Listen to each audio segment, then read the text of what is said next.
Last summer, I was camping with my partner and our 30-pound dog along a creek in a popular area in a nearby national forest. It was an established site, but not a campground. Had a parking spot, fire ring, nice flat area with access to the creek. In the dead of night, we are woken up by a large truck parked by our car, just idling. Eventually, 3 men get out. They enter our camp. They are talking quietly. The truck and creek makes us unable to hear what they are saying. I'm pretty sure it's not good. Meanwhile, our dog has been growling lowly the whole time. Early on, I whispered to my partner to be quiet, hold the dog, and hide. I got out of our sleeping bag and put my shoes on. The only thing I had for defense was a forest axe, halfway between a hatchet and an axe. It was very useful for getting by in the woods. It had a leather sheath with a metal button latch to protect the blade. They took their time, perhaps as intimidation, but eventually got closer to our tent. I loudly popped the metal button from the latch, taking the sheath off, preparing to become an axe murderer, or be murdered myself apparently. All 3 men heard the latch. My assumption is they thought it was a gun holster. They quickly left the camp, got in their truck, and left without a word spoken.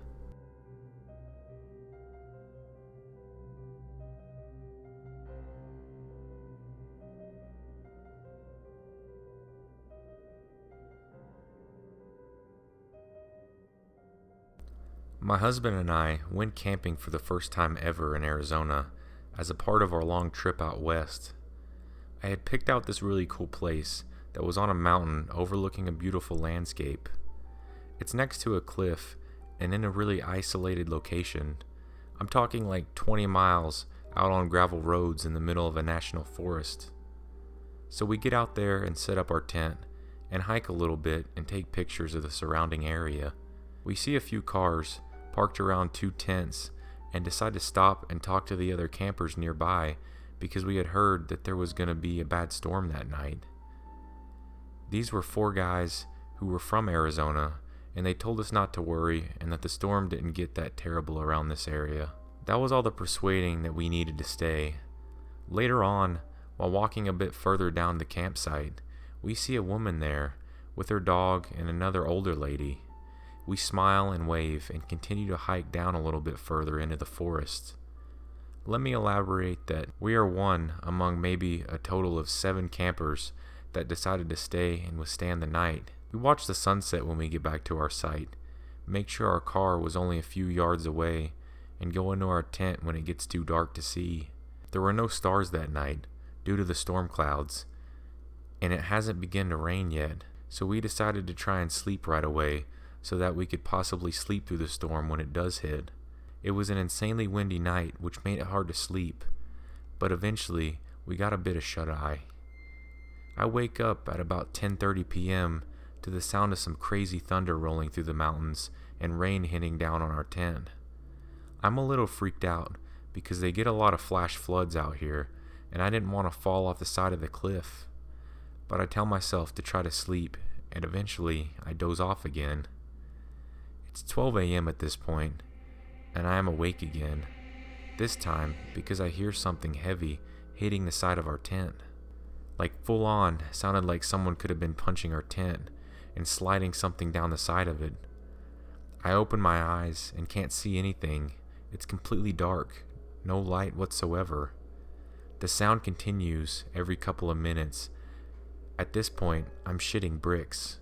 Suddenly, I hear footsteps right next to the side of my tent. They are slow but steady. I feel my entire body freeze up. I seriously start thinking about how this is it, and I'm gonna die. My heart is beating so fast, and I am certain that someone is out there. Then, whatever it is, let out a deep sigh right on the opposite side of the tent. I'm thinking it's a bear, and realizing that I might actually have to face this thing.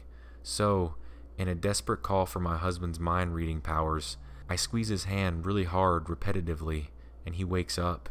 But instead of reading my mind, he blurts out, "What's wrong? Why are you squeezing my hand?" Right as he says this, the footsteps stop. I don't hear the footsteps again.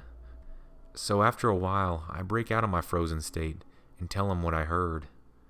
We decided it may have been an animal passing by, but whatever is hitting our tent continues every so often, and I'm starting to go a little insane from this night, wondering what's going on.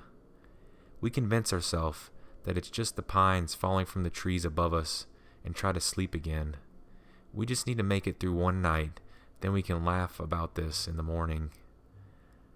A couple minutes go by, and suddenly the tent caves in on my husband's side, right on his head.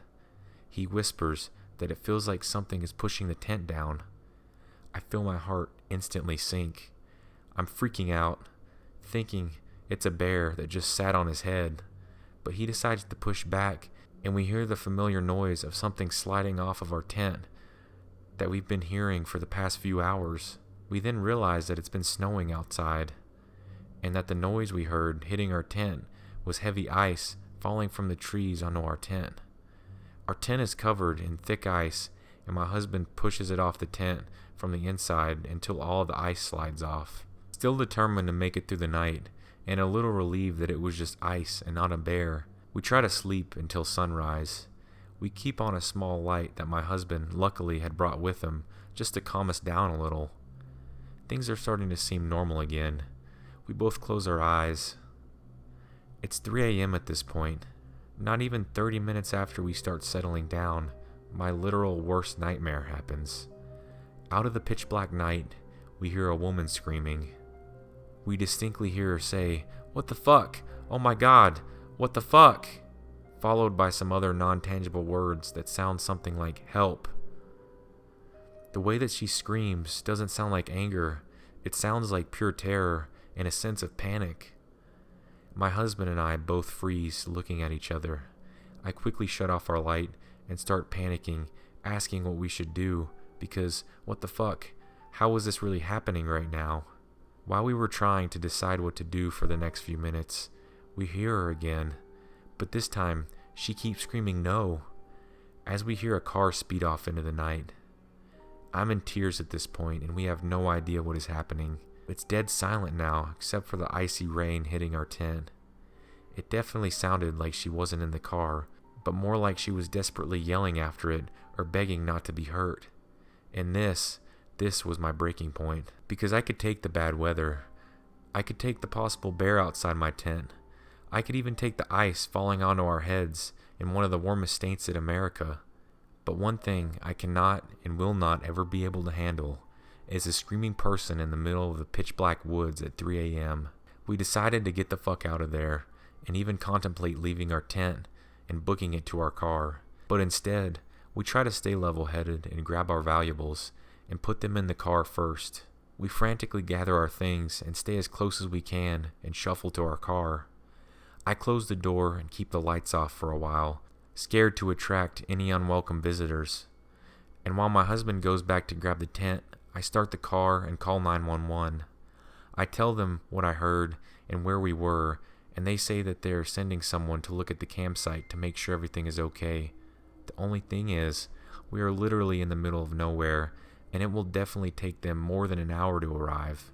Not to mention, the storm left those gravel roads in some pretty terrible conditions. So my husband and I decided to start driving, and it's about 3:30 now.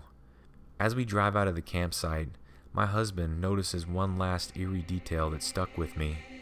The 4 guys that we had talked to earlier had left. All 3 of their cars were gone, while their tents remained. Whatever scared them off, they sure left in a hurry. It was only after we started driving that the thought occurred to me.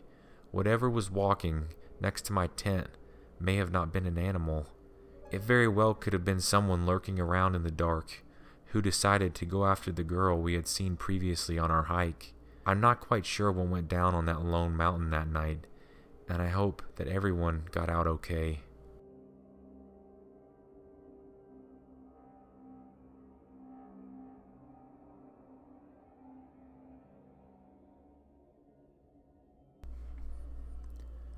Me and my friends and our girlfriends went on a camping trip to a place called Black Oak, a popular camping spot in Jefferson City, Tennessee.